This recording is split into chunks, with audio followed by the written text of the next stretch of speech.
Como dice esa canción, You may think I'm a dreamer. Tú tal vez pienses que soy un soñador. Y eso es lo que Cuenca es. Soñadores de paz. Hoy declaramos a Cuenca como embajadora mundial de no violencia y va a ser la primera ciudad en Sudamérica en contar con este monumento a la no violencia. Gracias a ustedes, Cuenca es turismo, Cuenca es solidaridad, Cuenca es no violencia, Cuenca es embajadora mundial. Orgulloso de que Cuenca mantenga la batuta de lo que es la paz, la seguridad en todo el país y ojalá que sea réplica para otras ciudades. Gracias a Dios existe un alcalde y gracias a Dios existen ustedes como cuencanos que mantienen esta hegemonía muy linda, oiga. Aquí uno puede dar libre. Es una ciudad cultural, es una ciudad de paz, es una ciudad donde la gente quiere hacer algo diferente y yo la verdad que los felicito de corazón. Esta pistola anudada está en Nueva York, en las Naciones Unidas. Cuenca ahora ha recibido su propia réplica que en los próximos meses estará aquí en la ciudad como la primera ciudad en tener esta escultura aquí. Quiero preguntarte, ¿dónde crees que deberíamos emplazarla?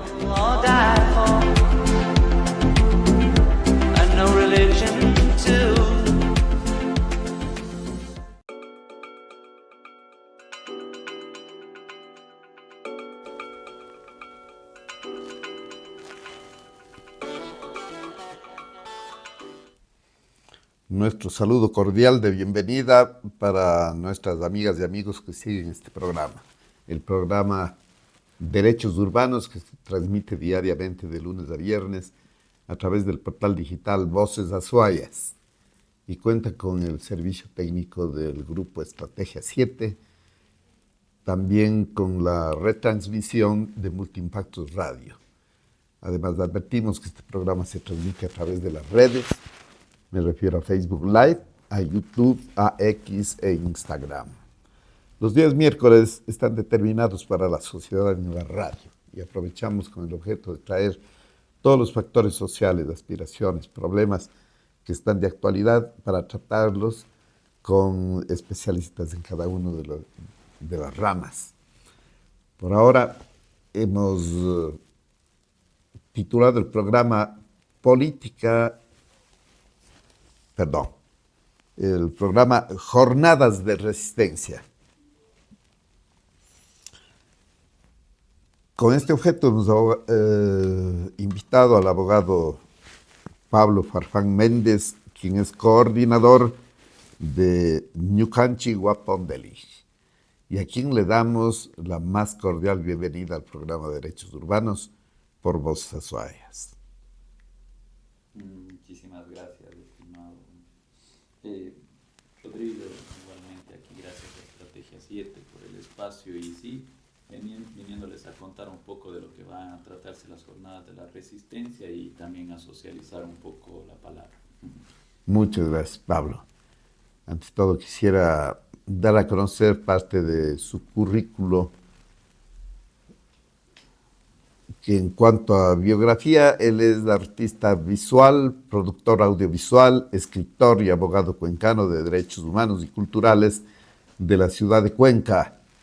Ha trabajado en diferentes espacios como Bocina Insurgente, Radio Comunitaria, Caminando con las Estrellas, Guardianes del Agua, Observatorio de Derechos Humanos LGBTI de la SUAY, Psicología en Diálogo, entre otros.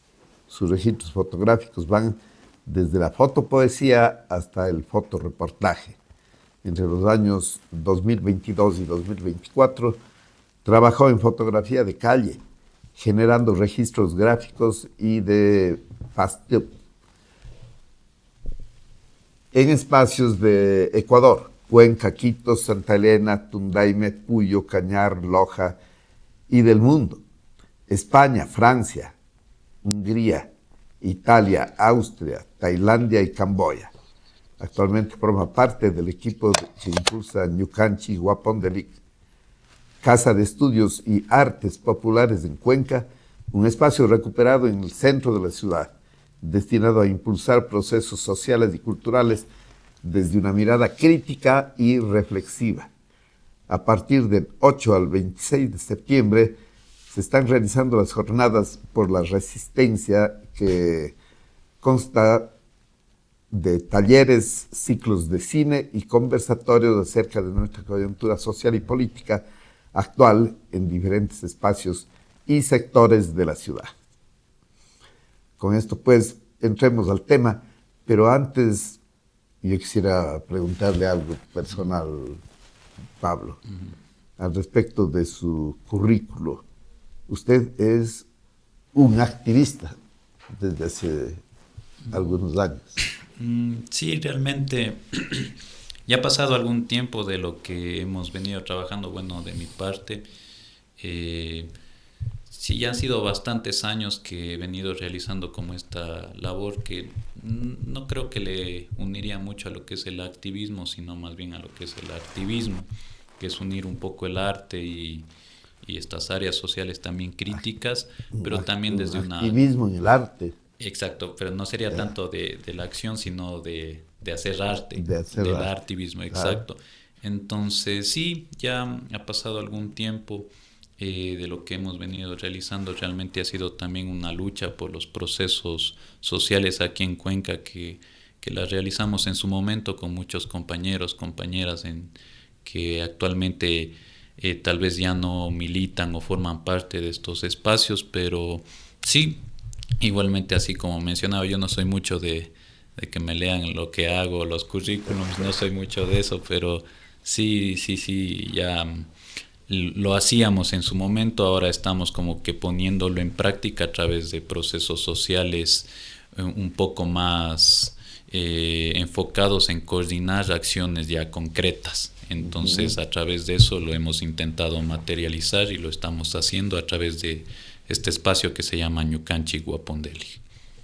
Claro, cuando damos a conocer el currículo, que siempre lo tenemos que hacer de manera corta, es con el objeto de orientar a nuestra audiencia y con el objeto de conocer de mejor forma, con más detalle a los invitados.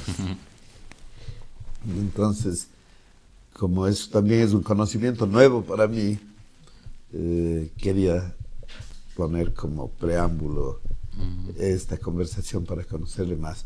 ¿Usted se graduó como artista visual en la Universidad de Cuenca? No, realmente eso ya fue una labor que uno va descubriendo a lo largo del tiempo. Ajá. Realmente yo lo que he realizado a lo largo de este tiempo ha sido conocer los derechos sociales, derechos culturales y humanos también que hay en nuestra ciudad, en el país como tal.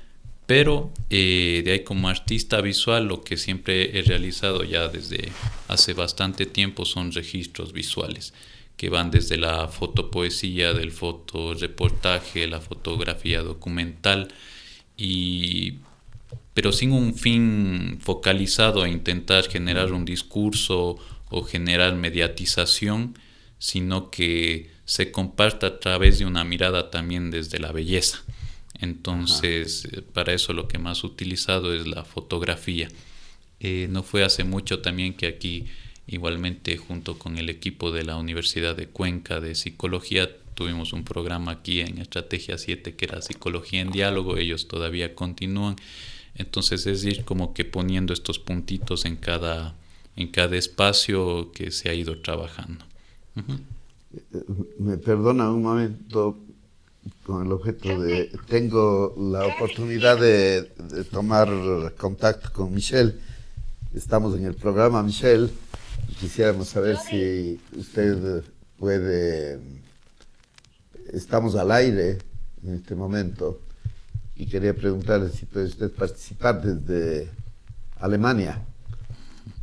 Querido Rodri, estoy justamente con un asunto personal. No voy a poderme conectar. Muy bien, pero lo esperamos entonces para las próximas emisiones. Sí, ya las próximas ya está estandarizado que voy a estar presente, no se preocupe. Le agradezco mucho, Michelle, y con este saludo, pues, continuamos con el programa con Pablo. Muchas gracias, Michelle. Listo, buen día. Muy bien. Era que aspiraba la participación de ella, pero tiene una cantidad de ocupaciones en sus estudios o en su trabajo allá en Alemania. Sí, con Michelle también trabajamos bastante tiempo justo también en estos espacios. ya hace algún tiempo, entonces sí, más bien le mando un abrazo muy grande y igual gracias por la invitación. Muy bien, Pablo. Usted además además de artista, es abogado. ¿Y ejerce también esa profesión? Sí, realmente la he ejercido desde la formalidad, que se puede decir lo que hace un abogado, la asistencia a las audiencias y todo esto, pero cuando yo empecé a estudiar Derecho lo hice con un fin de perseguir el conocimiento a través de lo que era la justicia social. O sea, que únicamente no tiene que estar vinculada a que el derecho sea litigar, sino también conocer nuestros derechos como ciudadanos. Y a partir de eso, no utilizarlo como un instrumento como pudiera ser un cargo o un puesto público, sino algo que nos permita conocer mejor la realidad y el contexto social y político en el que vivimos. Ajá. Entonces, claro, es una herramienta fuerte y útil también en su punto más crucial. Ahora, lo que sí puedo decir también, y es tal vez un problema que hoy se evidencia en la situación que estamos viviendo cotidianamente en el Ecuador, tal vez de esto de que no existe empleo formal, existe una alta tasa de desempleo, o también de que los jóvenes no saben muy bien qué carreras elegir, o cuando entran en las carreras se frustran. Es de que la educación que se imparte, desde mi punto de vista, no está llenando los vacíos sociales que actualmente encontramos como país, como sociedad ecuatoriana, y es porque la educación no está siendo de calidad desde diferentes áreas, desde diferentes universidades públicas y privadas. Yo siempre he tenido que señalar así con el dedo, existen muchas falencias porque se está mercantilizando la educación, y eso se evidencia en lo social. Eso es algo que lo podemos ver reflejado, y yo puedo decir que a mí también sí me sucedió eso en Derecho.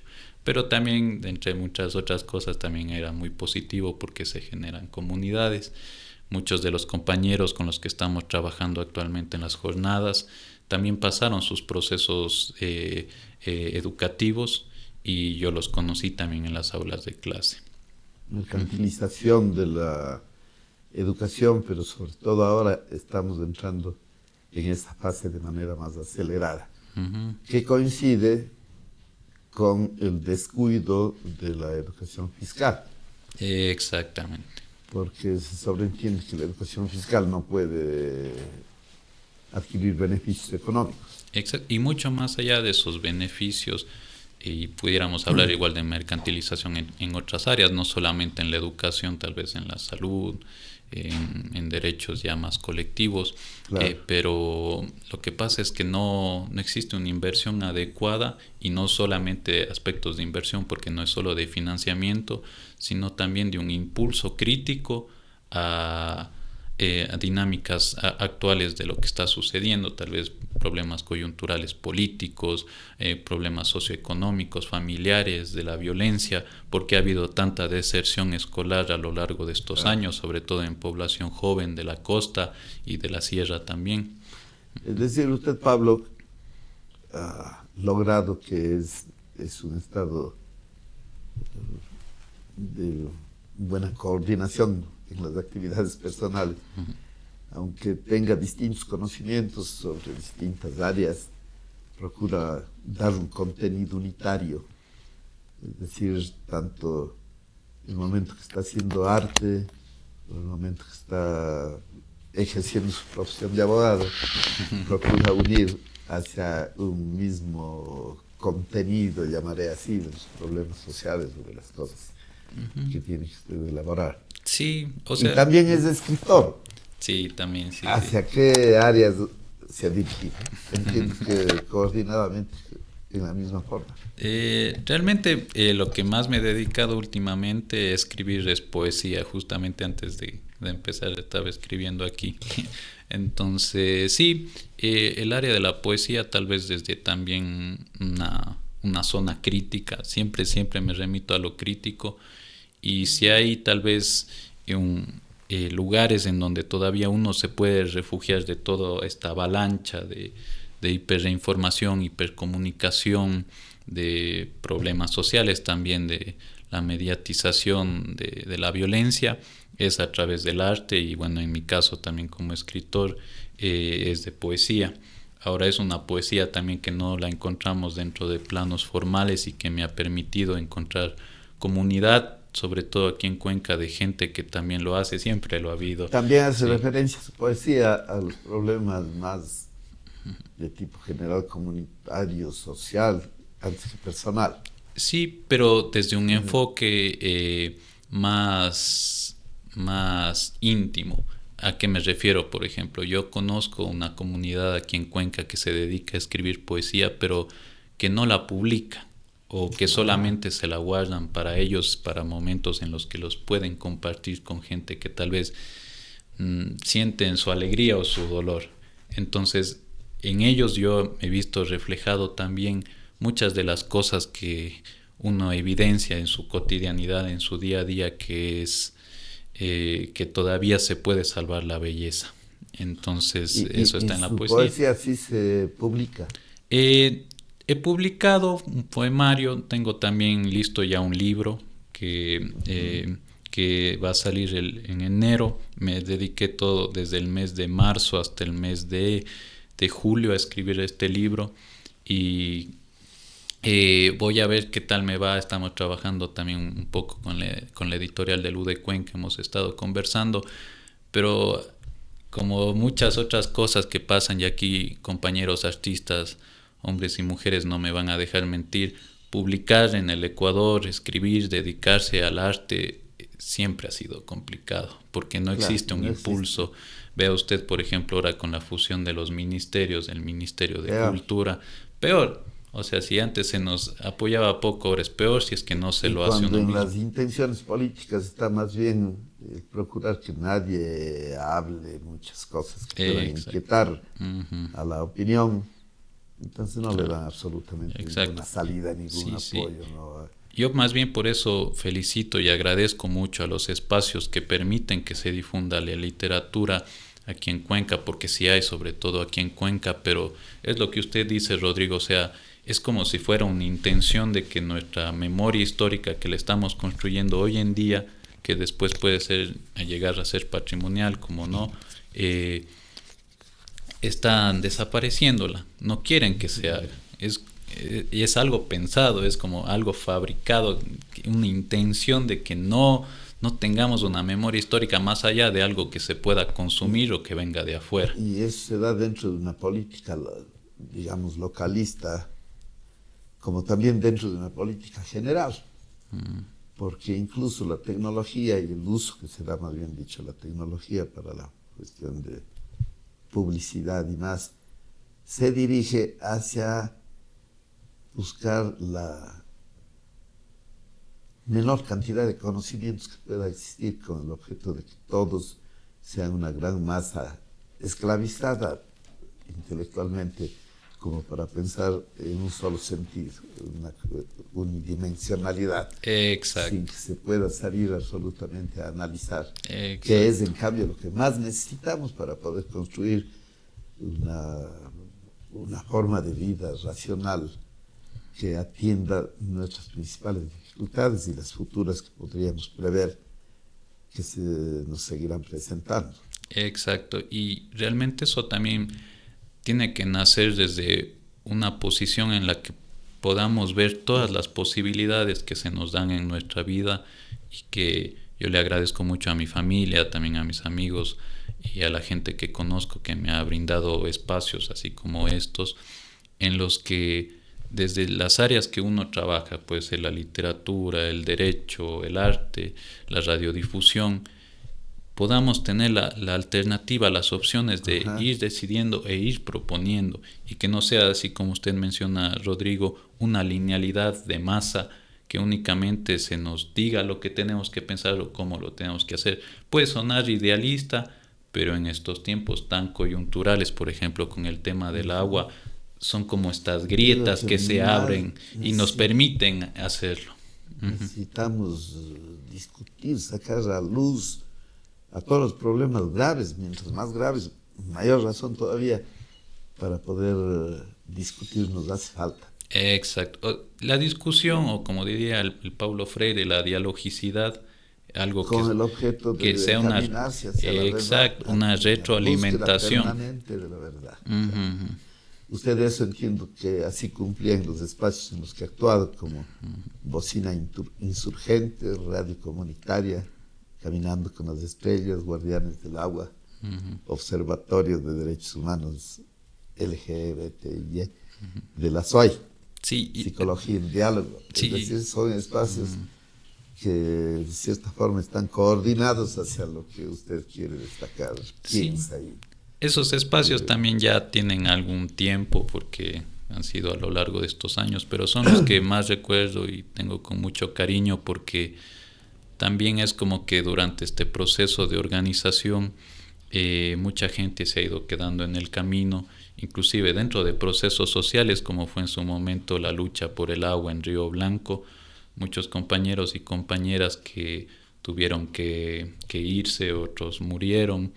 Víctor Guayas, que murió igualmente por la lucha social, y actualmente estamos viendo que esto se refleja y que todavía seguimos resistiendo, pero ya cada uno desde sus áreas, desde sus puntos específicos, y hay que continuar, eso es todo. O sea, claro, darle con todo, con lo que se pueda y intentar ir viviendo al mismo tiempo. mucho depende de nuestro destino, de la dirección que le quisiéramos dar en las materias que quisiéramos ir tratando a lo largo del camino que realizamos. Y me parece que está usted muy bien encaminado, porque hay una queja un tanto generalizada de que la juventud es ajena actualmente a los problemas sociales, a los políticos, que se ha dedicado a no creo que sea una aseveración exacta, pero realmente causa satisfacción el encontrar a jóvenes que están preocupados no tanto de la asimilación de todo lo que el consumismo informático nos da, sino más bien formas, inquietudes muy propias, formas de pensar que se quiere exponer. Realmente, cuando decía usted que hay un grupo que más escribe poesía para sí mismo, pero no trasluce, me da la sensación que falta algo, porque cualquier pensamiento, por bueno que sea, mientras no salga a ser expresado y conocido por los demás, tendríamos que considerar que no existe. Tiene que ser comunicado. Sí, pero en cambio, o sea, ahí es desde dos puntos de vista para igualmente mencionar algo de las jornadas que también vamos a conversar, justo lo que usted nos decía, es de que, por ejemplo, este arte en parte se quiere mostrar y en parte no. Se quiere mostrar, pero no se encuentran los espacios, las herramientas adecuadas o las posibilidades. Y tenga una recepción exacto, adecuada, que sea bien hecha, y se lo hace desde la autogestión, sí se lo hace, pero no es suficiente muchas veces. Y la otra de que en cambio no se quiere hacer mucho, o sea, no se quiere exponer demasiado porque es algo más íntimo. Y a mí también me ha pasado un poco con la fotografía, y esto es algo que vamos a tocar en las jornadas de la resistencia, es cómo también las redes sociales hacen que nosotros estemos constantemente sobreexpuestos a información, pero también sintamos la necesidad de exponernos constantemente. Y eso nos vuelve vulnerables a querer consumir todo lo que se nos da. Por ejemplo, en las redes sociales, en el Instagram, en el Facebook, los jóvenes en el TikTok, constantemente estamos sosegados, dormidos por una batalla cultural, como dirían los compañeros kurdos, en la que estamos expuestos a una información que no nos permite activarnos de otras formas que no sea únicamente para consumir. Entonces, eso es algo, por ejemplo, que vamos a tratar justo en un conversatorio entre un grupo de psicólogos en las jornadas. Y eso lo pueden aplicar dentro de los mismos canales tecnológicos que se dan. Exacto, sí. Porque una antigua y acertada concepción de Lenin en cuanto a revolucionario, pues, no, sin despecharse con respecto a la diferencia que existe o de tipo económico y de otros aspectos entre los revolucionarios y el Estado pues, al que combaten. Dice, bueno, ellos tienen canales, la oligarquía tiene canales propios de su condición, que les sirven para desarrollar con mayor facilidad todo lo que se propone.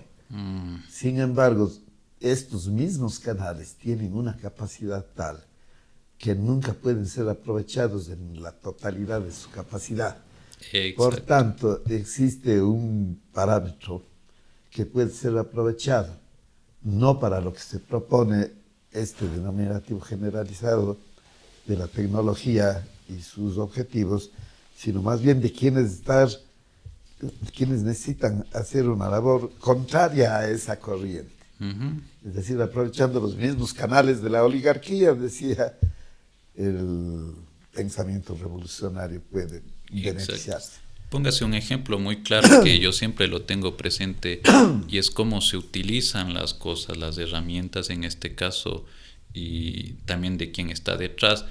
Ahora hemos escuchado bastante en el caso de las guerras que se utilizan los drones que se teledirigen de manera remota y hacen que exploten y matan a la gente.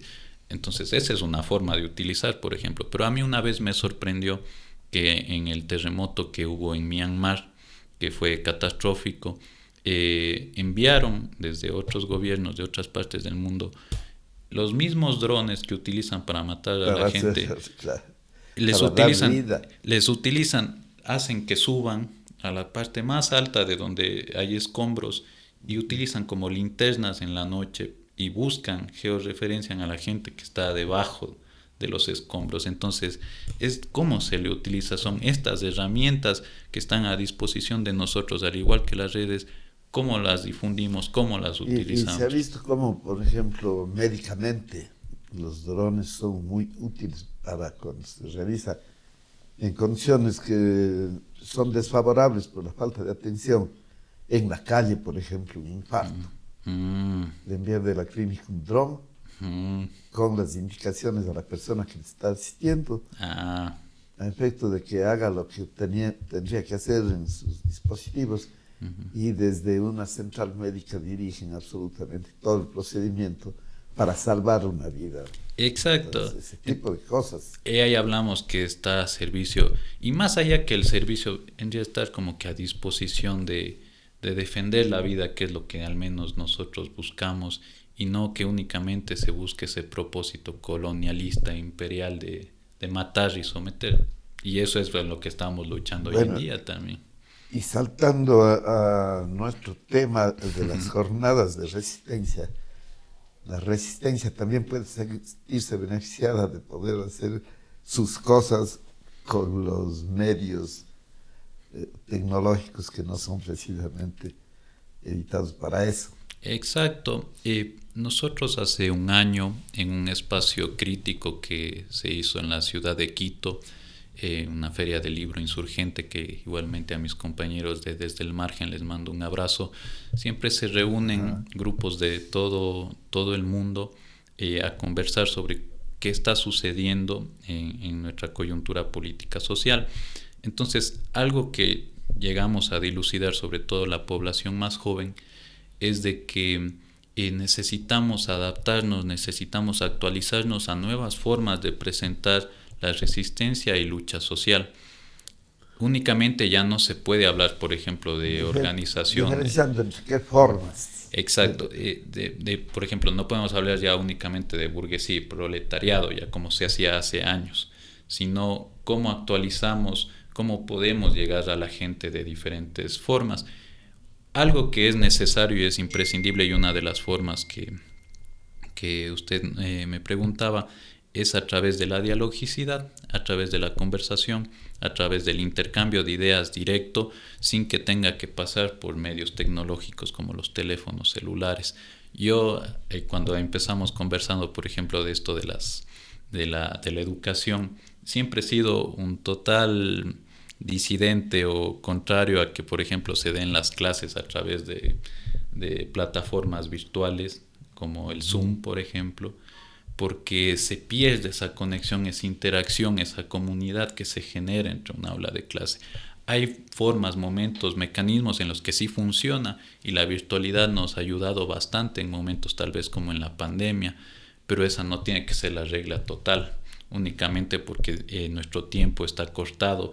Por ejemplo, ahora sé que hay maestrías que se pueden hacer en menos de un año o carreras que duran muy poco tiempo y todo por hacerlo a través de elementos virtuales. Eso está bien, pero hasta un cierto punto en el que decimos nos estamos desconectando los unos con los otros. Claro. Y eso que pasa por la Es un hipercomunicación. contrasentido entre la investigación y la desconexión. Y intentar luchar contra esta batalla cultural de lugares, dispositivos que nos roban demasiado el tiempo, es algo que no se habla mucho, es algo difícil de tratar. Y tal vez los que han visto mucho esto desde su área, desde su profesión, ya en la cotidianidad, en la realidad, son los psicólogos y las psicólogas. O sea, qué problemas de salud mental, qué trastornos está generando la hiperconectividad en nosotros. Entonces, tanto al individuo como a la sociedad. Exacto. Entonces, por ejemplo, yo soy también bien político y yo me lanzo ahí un poco al mundo.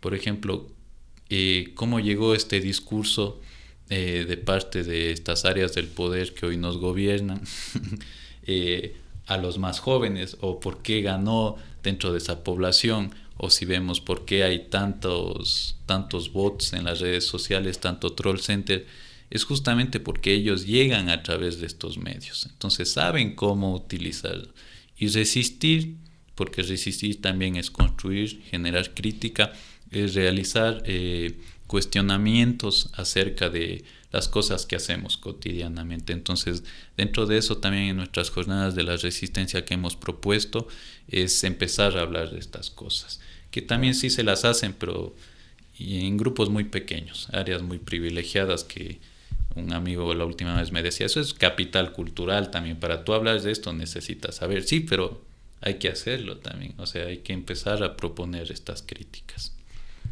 Claro, todo conocimiento adquirido no tiene que ser sino para ser empleado en el mejoramiento de la situación actual. Porque si solamente es por una acción ilustrativa, digamos, guardo los conocimientos, pero no los aplico ni tengo sentido alguno de cómo debo llevar cuando estos pensamientos se tienen que aplicar en la sociedad. Pero en este caso de la resistencia, estamos hablando de un derecho que es humano y que es, por supuesto, constitucional también. Constitucional. ¿Cuándo se da esta resistencia? ¿En qué consiste? ¿Cuál es la actitud para poder llamar resistencia? En este caso, para hablarle efectiva de la resistencia, mucho más allá de la acción como tal, que constitucionalmente se nos da ese derecho y se lo puede ejercer, es generar vínculos, procesos para alcanzar esa resistencia. Eso es algo que yo he venido pensando mucho desde que empezamos a hacer este calendario. Primero determinar el motivo hacia el cual tengo que resistir. Exacto. Cuando planteamos esta agenda, no era con el propósito de decir ya protestemos o declarémonos en resistencia, sino qué mecanismos, qué formas tenemos como sociedad para reaccionar ante algo que se nos presenta. Yo, si le soy muy sincero, Rodrigo, yo creo que, por ejemplo, ahora con el discurso de lo del agua, estamos todos con la intención de hacerlo, pero no todos sabemos cómo organizarnos o generar estos procesos participativos, porque no es únicamente generar declaraciones o manifiestos como muchas organizaciones, y valerosamente, y agradezco muchísimo que se lo realice, sino también proponer. O sea, proponer... Con el objeto de que sea el camino más efectivo. Exacto, y alcanzar dinámicas críticas, es como decirle... hablamos de estrategia. Exacto, es dentro de los sindicatos nos manifestamos y qué procesos dentro de nuestros sindicatos vamos a ejercer con nuestros compañeros trabajadores, tal vez para exigir que nuestros derechos sean cumplidos. ¿Qué vamos a hacer, por ejemplo, si en áreas de la salud, y ahora lo sabemos, al menos aquí en Cuenca ya están empezando a faltar en las áreas de los hospitales, indumentarias, los recursos necesarios para atender a los pacientes? ¿Cómo vamos a reaccionar frente a esto? O, por ejemplo, dentro de los mismos colectivos que lo están haciendo, hay gente de base que ya lo viene realizando, compañeros y compañeras de lucha que saben cómo organizarse. Estamos también sanándonos, curándonos unos a otros, porque han sido tiempos, procesos muy cortos entre periodos de tiempo en los que hemos tenido que estar o con un gobierno o con otro gobierno. Ya no es solo los gobiernos, ahora también son problemas de violencia, son problemas, hablemos así también en temas del narcotráfico, de desapariciones, de miedo, porque también hablar de estas cosas sí genera también bastante preocupación entre la gente que sostiene las luchas sociales. Entonces, así generar esto, y una vez que se genera esto, podemos hablar realmente de que de que tenemos un lugar para la resistencia. Y eso, por ejemplo, en las jornadas lo estamos planteando a través de diferentes talleres, conversatorios, ciclos de cine, en los que vamos a tratar, o estamos tratando ya porque empezamos el día de ayer, talleres en cuanto a comunicación política, sin fines partidistas o autoritarios, porque esto es colectivo, talleres de fotografía, de radio comunitaria, que había más en su momento, ahora ya no se escucha mucho. También estamos yendo a dar talleres de teatro, talleres de música popular, y también bordado colectivo, que es el trabajo que han realizado, creo que un grupo fantástico de las chicas, a las que también les mando un abrazo, que es de las bordadoras autoconvocadas aquí de la ciudad, y entre otras cosas. Entonces eso es lo que estamos planteando como grupo, como espacio en esta casa que tenemos en el centro histórico, anticentro histórico, no me gusta decir centro histórico porque es como que si toda nuestra historia se reuniera en un solo lugar. Mentira, es en toda la ciudad. Entonces sería anticentro histórico eso. Me da la sensación de que estamos en un umbral de una gran resistencia. Hablamos de resistencia como un concepto, pero poco a poco se va acercando como una actividad obligatoria por el hecho de que es una reacción natural el poder defender nuestra sobrevivencia. Y las cosas se van agravando de tal manera donde la comunicación no es posible. Por ejemplo, usted mentaba este caso de Kim Sacocha. Primero que hay un pronunciamiento generalizado que se ha manifestado a través de los actos electorales oficiales, como es la consulta, en donde ya sabemos, y antes de la consulta ya sabíamos, que el criterio de todas las personas que vivimos en esta zona es por un sentido natural de mantener nuestra vida, el cuidar todos los factores que sirven precisamente para eso. Sin embargo, alguien, y desde fuera, se propone aprovechar los recursos naturales, en este caso el material inerte, pues, del oro, la plata, el cobre, que son elementos que se necesitan para el progreso, sobre todo diseñado en el plano industrial y tecnológico que camina nuestra sociedad.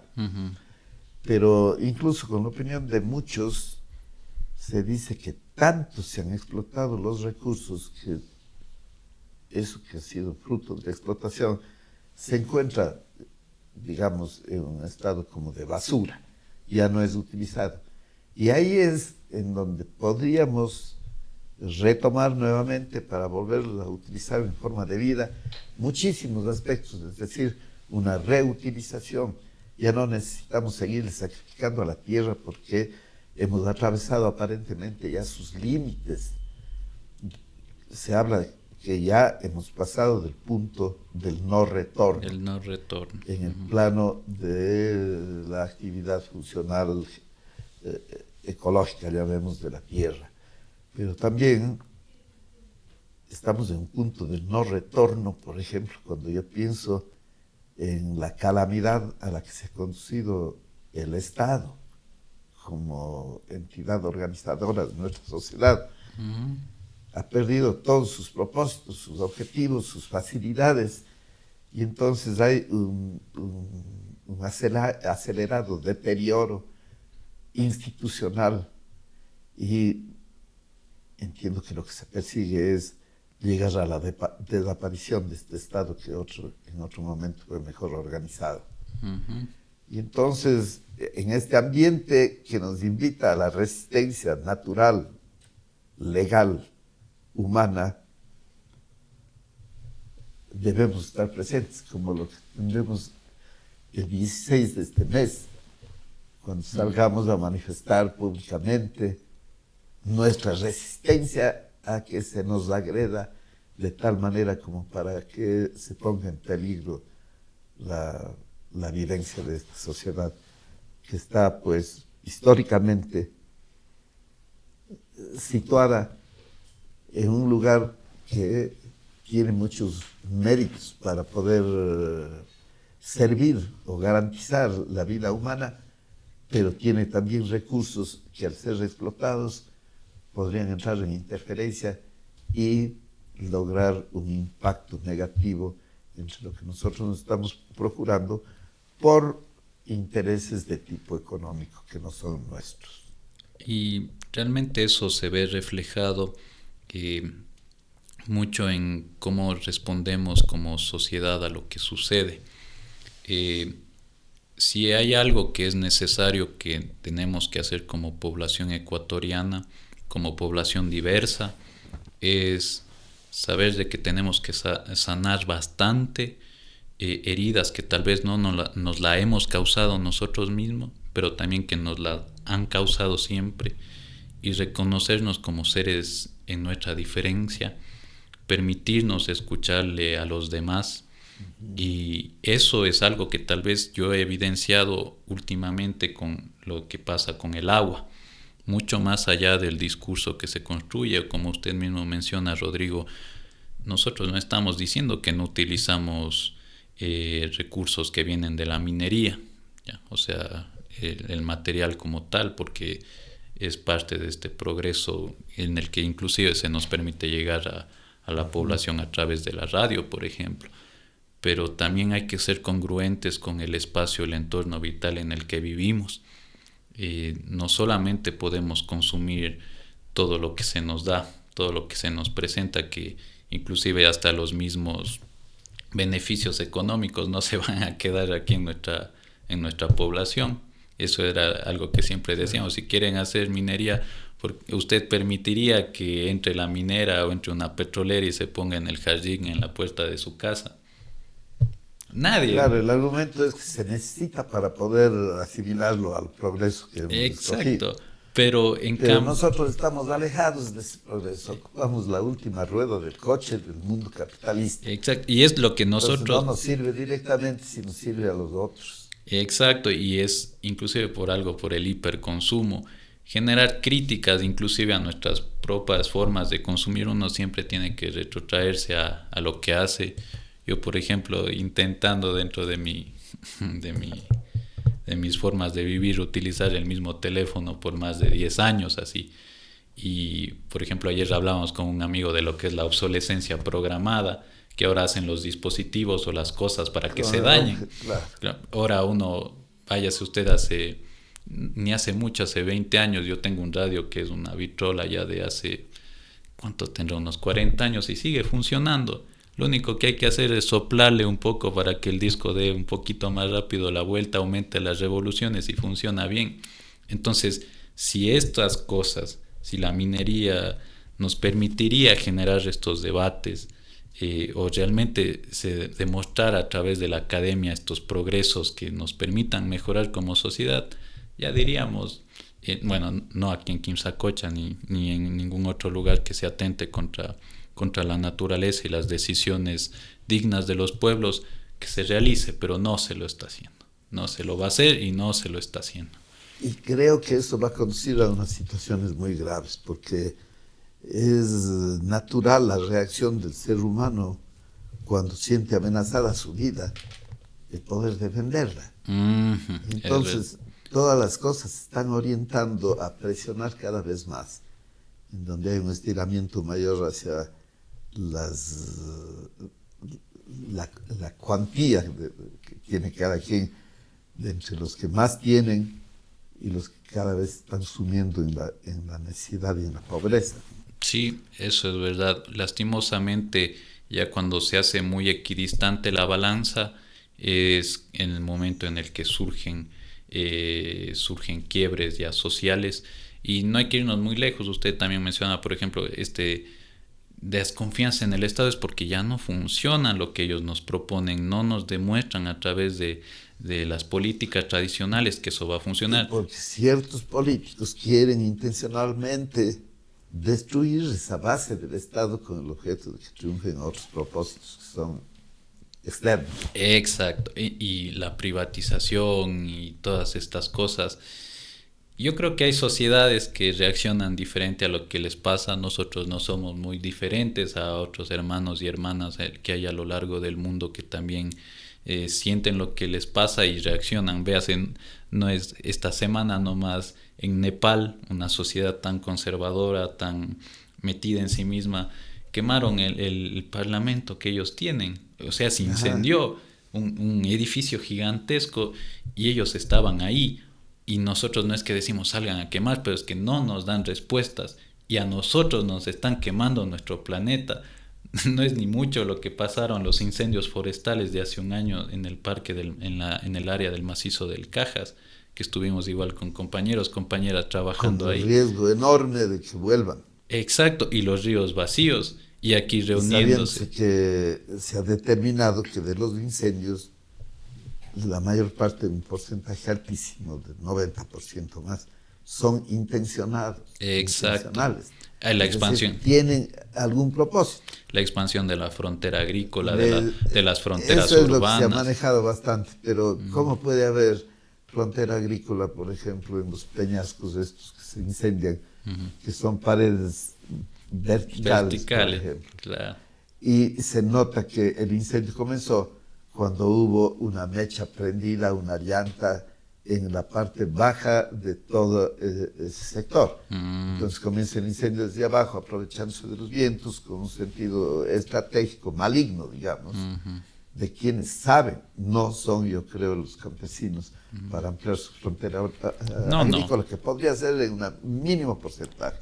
Pero se une todo, se une todo. ¿A quienes les interesa que todas las partes que se queman de nuestros territorios pierdan sus facultades, su valor ecológico?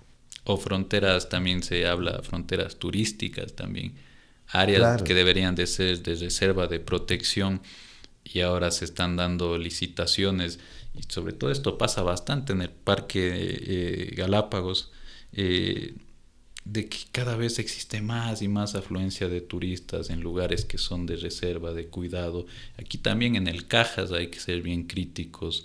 ¿Qué está sucediendo con estas áreas? Entonces, al mismo tiempo que nosotros llamamos al cuidado del agua, hay que llamar al cuidado de los lugares que nosotros frecuentamos, que visitamos y también los utilizamos para nuestros fines comerciales o personales. Hay que ser críticos. Yo veo que esta reacción ventajosamente numerosa, total, creo yo, de todos quienes nos sentimos cuencanos y que nos sentimos en el riesgo de perder la vida que históricamente hemos desarrollado aquí, bueno, se van a agravar, porque por otro lado existe, como las aseveraciones han hecho desde los ministerios y demás, que la minería va porque va, y porque ahí están los intereses del Estado, y porque se tiene que, incluso se parangona de tal manera como para que se note que es necesaria la extracción de ese oro. Es muy conveniente, va a ser el respaldo de la nueva moneda, si esta se da. Es decir, vienen por nuestro oro. Y en cambio, nuestra actitud debería ser de si alguna vez necesitamos, lo explotemos nosotros mismos con nuestros conocimientos, que quizá alcancen a que se pueda explotar lo que se necesita de cuanto a nuestros recursos, sin dañar o sin poner en peligro la vida, es decir, por un sentido económico, poner en peligro la vida. Y la naturaleza nos provee lo necesario para vivir. Eso también hay que ser conscientes de que todos somos un ecosistema y que en este ecosistema estamos siendo predominantemente los únicos que lo estamos destruyendo.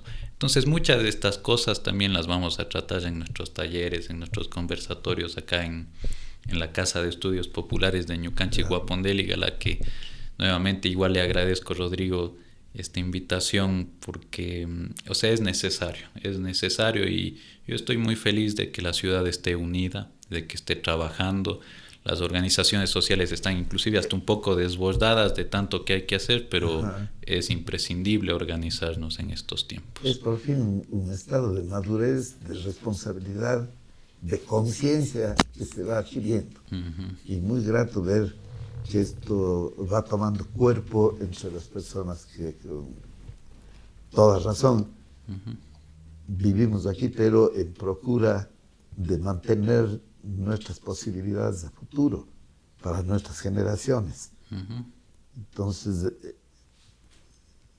la forma de enfocar, que son puntos totalmente discrepantes y diferentes, las del Estado, que quiere entregar nuestros recursos a los explotadores extraños, y el sentido de defensa de nuestra vida, van a chocar. Porque la posición de Cuenca ante una posición tan tirante de los gobernantes va a desembocar en que en todo el país se vea la urgencia de modificar las políticas de explotación minera, y entonces el problema se va a agravar un tanto más por el hecho de que, bueno, Cuenca no es como en Palo Quemado, que ya hicieron una demostración de lo que están dispuestos a coaccionar, ¿no? Todavía más. Sí, y realmente un llamado a toda la población a que esté atenta, se sienta respaldada por el resto de sus compañeros, compañeras de lucha, porque ahora ya podemos reconocernos como compañeros, a que no tengan miedo a protestar si es que ven que hay lugares que están atentando contra la decisión soberana del beneficio de todos, del agua de todos, claro. Que no tengan miedo. Pueden haber discrepancias pequeñas o menores, simplemente al gran objetivo común que es el que nos une. Exacto, y es más que nada por el futuro de todos. Nosotros desde nuestro espacio que trabajamos la autonomía, la colectividad, por ejemplo, no perseguimos un fin político. Nosotros no nos estamos presentando ni lo haremos durante su tiempo a elecciones ni nada de eso, no lo haremos. Sino claro, que nosotros respondemos... Que es el politiquero, porque exacto. En el fondo hay un sentido político. Exacto. Nosotros... exacto. Entendimiento del término. Exacto. Pero mucho más allá de eso, y dentro de nuestras diferencias hay que reconocernos de que necesitamos articularnos entre todos. Entonces nosotros proponemos, por ejemplo, desde nuestro lado esto, critiquemos, cuestionemos, generemos debate, y las autoridades que decidan en favor de la ciudadanía, que la gente que vive en las comunidades sepan que no está sola, que igualmente vamos a asistir donde ellos, y ellos como vienen donde nosotros también. Y una reafirmación de todos sobre nuestro territorio, porque yo creo que el grave problema podríamos nosotros determinar con un criterio de que se trata de una acción política de penetración de parte de quienes quieren llevarse gratuitamente todos nuestros recursos, mucho más cuando hay personas que desde aquí, desde el interior de nuestro país, se ofrecen, como es el caso del presidente. El presidente ha abierto las puertas para que exista la facilidad de que empresas extranjeras, multinacionales, gobiernos, en fin, vengan a querer aprovecharse de una forma casi gratuita de nuestros recursos que tenemos que por responsabilidad nuestra conservarlos, por responsabilidad de nuestras vidas y de las vidas de nuestras generaciones futuras. Claro, y también faltándole el respeto a la gente, porque aparte de que se ignora lo que nosotros estamos indicando, porque nosotros vivimos en este territorio y más aún las poblaciones que viven ahí, que lleguen con regalos, con dádivas, a querer comprar la conciencia de la gente. Es un engaño. Eso es un engaño, y no Fatal. que no vengan las ministras, que no vengan ministros, ministras, el presidente o quien sea, a querernos explicar las cosas como son, porque esto ya Además ha pasado. de explicar con mentiras. Explicar y con mentiras, la gente ya sabe, ya conoce, ellos han vivido, han resistido en estos territorios durante bastante tiempo. Y hay aquí un interesante, tal vez ya con esto para irle comentando y separando un poco. Por ejemplo, dicen que la consulta se realizó después de que se otorgaron las concesiones, de que antes ya estaba hecho el contrato y todas las cosas. Pero es igual que decirle, o sea, es como si llegara que nosotros primero declaremos nuestra independencia, a su momento la independencia de España, y después lleguen a colonizarnos. O sea, primero teníamos que haber dicho que no queríamos para que después... No, pero es que ellos ya estaban antes. No, pues, no es lo mismo. No es lo mismo. Entonces, inclusive es hasta cómico, gracioso cómo nos tratan. Pero da rabia, bastante rabia. Incluso hay una cosa que debemos de entender por sobre todas las demás. A mí no me importa cuáles sean los líos legales. Que el juez diga esto, que tal vez hay que impugnarlo de acá.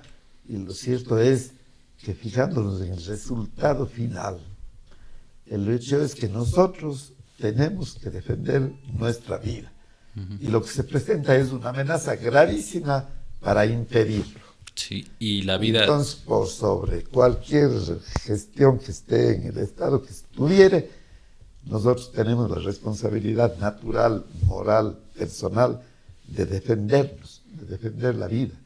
Y por sobre todas las cosas, hacer que prevalezca ese derecho. Exacto. Que no tiene que ser aplastado por... Y también a las organizaciones sociales, a los colectivos, a los individuos, entender de que somos seres que nos podemos equivocar, podemos cometer errores dentro del proceso de la lucha, pero justamente este es un tiempo de aprendizaje en el que tenemos que aprender a sanarnos, a curarnos, a entendernos al otro. Aprender luchando. Exacto, y como luchando. Nos proponemos todos los cuencanos, y este programa se alinea así también, a través de las resistencias que ustedes con mucho criterio se han propuesto, y que nosotros también participamos de las mismas. Ha faltado solamente el lazo de unión, como esta conversación, con el objeto de conocernos y de unirnos. Una manifestación clara será el 16 de este mes. Exacto. Pablo, yo quiero agradecerle mucho por la bondadosa aceptación de participar en este programa. Para nosotros es importante conocer las inquietudes, sobre todo del pensamiento joven, y poder llevar adelante esta labor comunicacional que queremos en favor de nuestros intereses naturales de vida. Sí, y yo le agradezco mucho, Rodrigo, igualmente aquí a Estrategia 7, a Michelle y a todos los compas. Les comento, les invito que vamos a tener desde el 8 hasta el 26 de septiembre las jornadas. Todo nuestro calendario lo pueden encontrar en nuestras redes sociales. Igualmente están invitados a participar. Vamos a tener jornadas de cine, ciclos de cine periférico, que vamos a tratar también un jueves sobre Palestina particularmente, y también vamos a pasar unos documentales que han sido censurados aquí en el Ecuador, entre otras obras. Entonces, eso, invitarles, le agradezco muchísimo, Rodrigo, por la invitación, y queda cordialmente invitado también a las jornadas, y nos vemos el 16 en la marcha, sí, que es momento coyuntural de nuestra historia. Y nos vemos cuantas veces sea necesario en este programa, con el objeto de destacar aspectos como los que hoy hemos destacado. Nuestro derecho a la resistencia. Derecho a la resistencia. Gracias, Pablo, gracias a la directa audiencia de Voces Azuayas. del programa Derechos Urbanos y de Estrategia 7.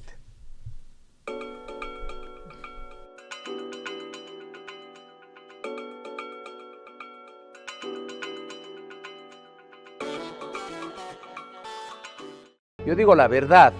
Cuenten conmigo, ustedes saben que yo siempre estoy haciendo las cosas en los sectores que más necesitan.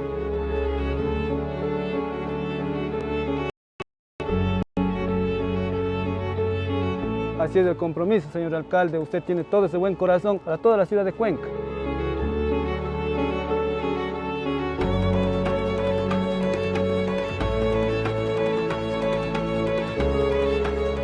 En otras palabras, el año nuevo venimos y bailamos bien aquí.